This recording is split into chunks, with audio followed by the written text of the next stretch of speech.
He can now finally call himself a PBA champion. And he's here to share the great feeling with us. Please welcome, mula sa TNT Tropang Giga PBA champion, the Stingray, Ray ng Good evening, Bata. Anton. Brother, maraming salamat. Maraming salamat din sa Thank you, pagkikita thank mo you. rin sa show mo. Welcome to Billionario News Yes, Channel. yes.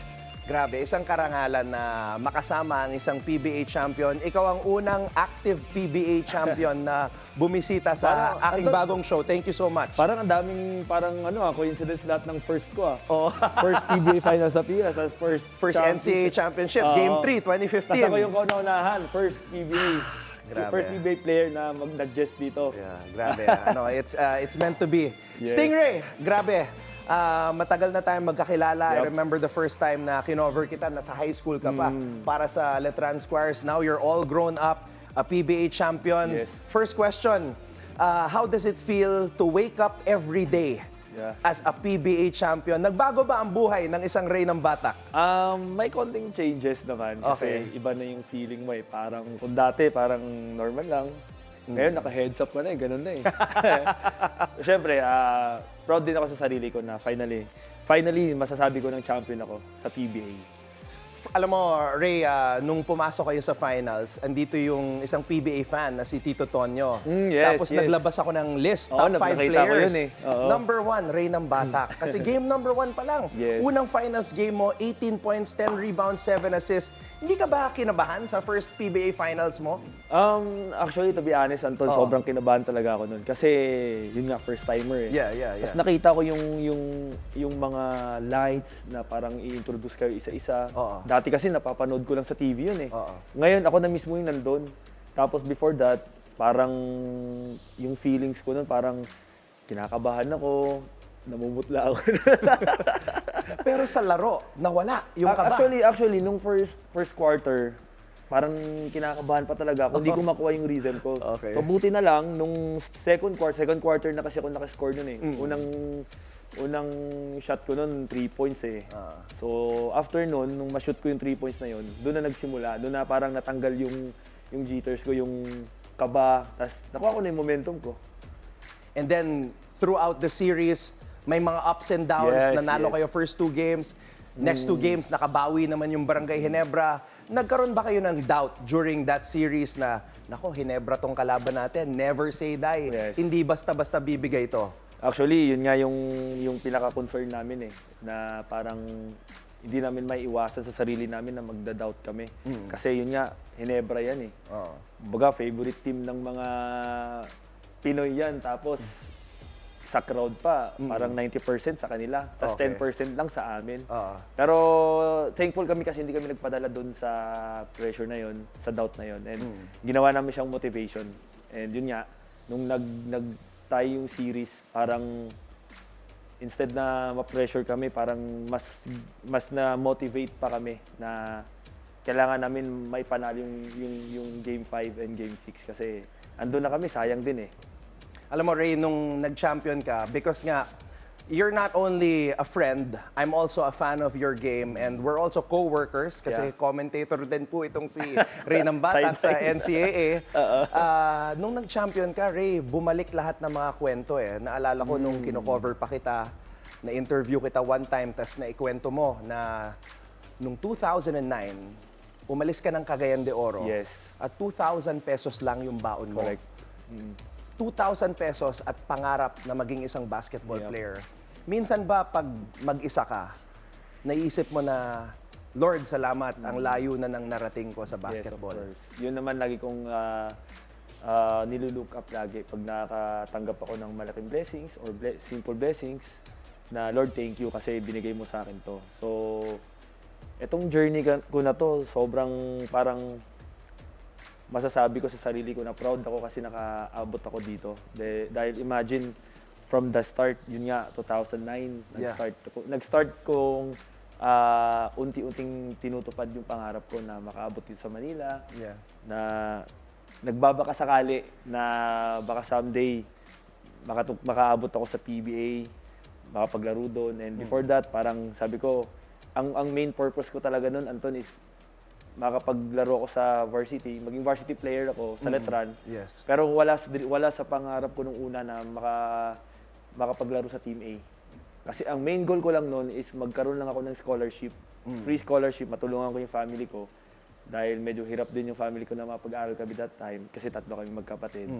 And then, wala sa isip ko yun na mag-team A ako. Akin lang makapagtapos ako makakuha ko ng free scholarship and then makapagtapos ako ng pag-aaral. Matulungan ko lang yung family ko. Pero yung plano ko na yun, may mas better pa palang plano si God.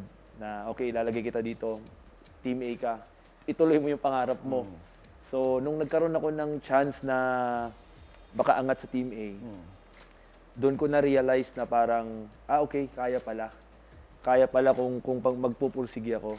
So, yun yung time na talagang nagsumikap ako ng sobra, dinoble ko yung effort ko, yung naging mas motivated ako na parang, eto na yung shot ko na makapaglaro ko sa NCAA. So, from high school to college, maganda naman yung naging performance ko. Siguro yun yung naging reason kaya nandito ako sa PBA. Ang galing. Ito ang isa sa mga reasons kung bakit napakasaya panoorin yung sports. Dahil sa mga kwento mo, Yes. like mga kwento ni Ray ng Batak na very inspiring na dumaan sa maraming pagsubok hanggang sa narating yung pangarap. Yes. Ray, 7 years din, hindi biro Oo. na 7 years bago nakuha yung championship. Dumaan ka rin sa mga magagaling na coaches. Yes. You played for Coach Yeng Giao, na coach rin ng Philippine team, and Yes. now you play for Coach Chot Reyes. Dalawang kilalang coaches yan. Ano ba yung pinagkaiba, playing for Coach Chot and playing for Coach Yeng? With Coach Yeng kasi si Coach Yeng medyo strict talaga siya when it comes to parang small details lang kailangan wag kang magkakamali doon. And then si Coach Yeng naman meron siyang parang ugali na kahit galit siya sa'yo, pero yung galit niya yun, minomotivate ka niya sa loob ng court. Na kaya kita pinapagalitan dyan dahil may nakikitaan kita ng potential. And then with Coach Chot naman, though expected ko na mas strict siya dun kay Coach Yeng, pero hindi siya ganun pala ka-strict. Parang pinapabayaan ka lang niya sa gusto mong mangyari sa loob, as long as within the system. And then, si Coach Chot, parang hindi siya ganun ka-vocal pagdating sa player ng one-on-one eh. Pero through his body language, alam mo na kagad kasi syempre professional na kami. Then siguro yun yung naging isang factor kaya siguro mas lumabas pa yung laro ko with TNT kasi hinayaan niya lang ako maglaro eh.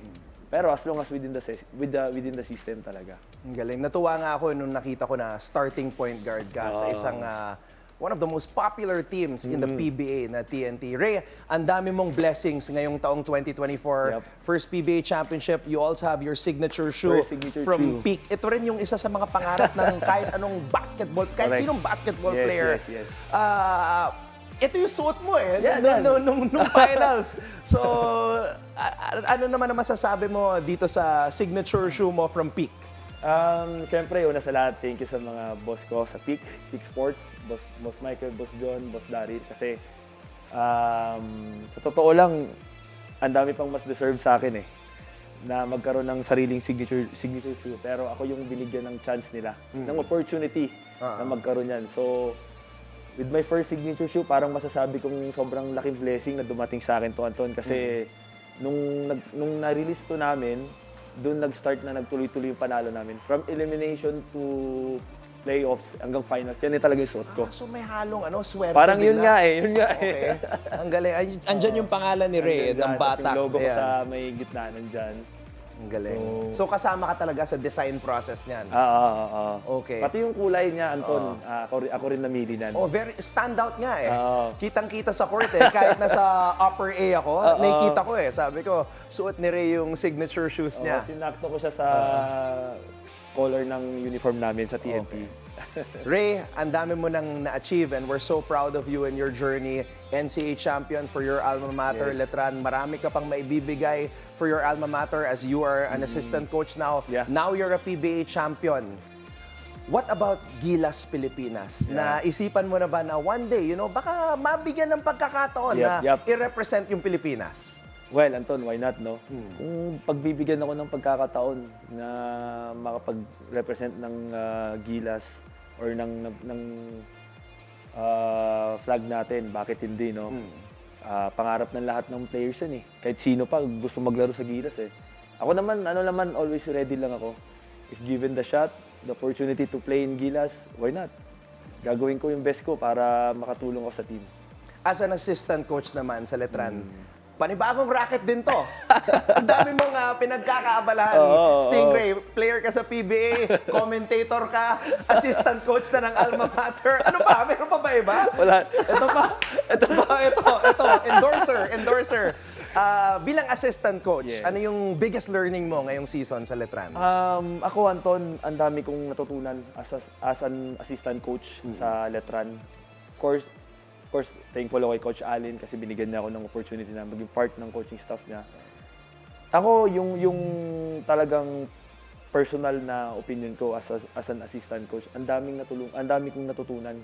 Kasi yung natutunan ko dun sa college as an assistant coach, na-apply ko at the same time dito sa paglalaro ko, Anton.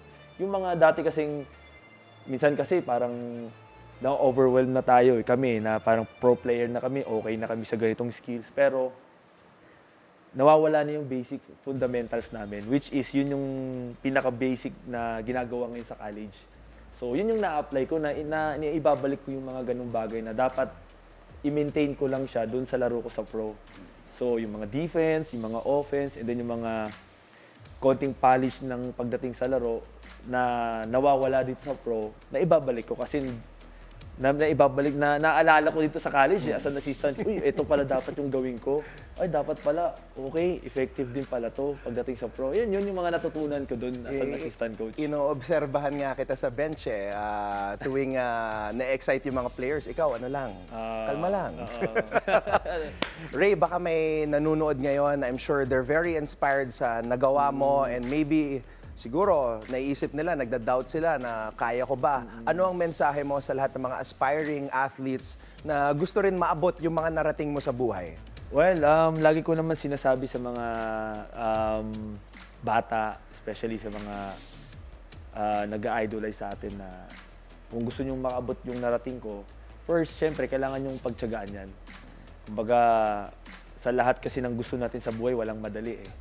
Kailangan mong paghirapan yan. And I guarantee you na pag na-overcome mo yung challenge na yan, everything will follow. Talagang lahat ng blessing darating yan kasi na-overcome mo na yung pinaka-biggest challenge mo sa buhay eh. So, kung gusto mo maging basketball player, maging college player, or maging PBA player din someday, ang sekreto ko lang is magtiwala ka lang sa sarili mo. Always believe in yourself na parang wala kasing ibang makakatulong sa iyo kundi sarili mo lang eh. Those guys, yung mga nasa paligid mo, andyan lang sila para mag-advise, pero at the end of the day, ikaw pa rin at ikaw ang gagawa. Ikaw ang gagawa ng proseso para sa ikakatagumpay mo balang araw. Galing. Ray, November 27, PBA Commissioner's Cup. Champion ba ulit? Sana, Anton. Pag nag-champion ako, ibig sabihin, babalik ulit ako Yes, dito. babalik ka dito. Promise yan, Ray. Promise. Isama mo rin si Calvin Oftana, mga sige. batang NCAA. Oo. Ray, again, congratulations. I'm very happy for Salamat you. sa At pag-imbita. tuloy-tuloy lang, Ray, Yes. sa pag-inspire sa lahat ng mga nag-idolize sa'yo at sumusuporta sa'yo sa iyong career. Thank you, Anton. Salamat. The Stingray here on BNC PBA Champion. Maraming salamat, Ray. Thank you, Anton.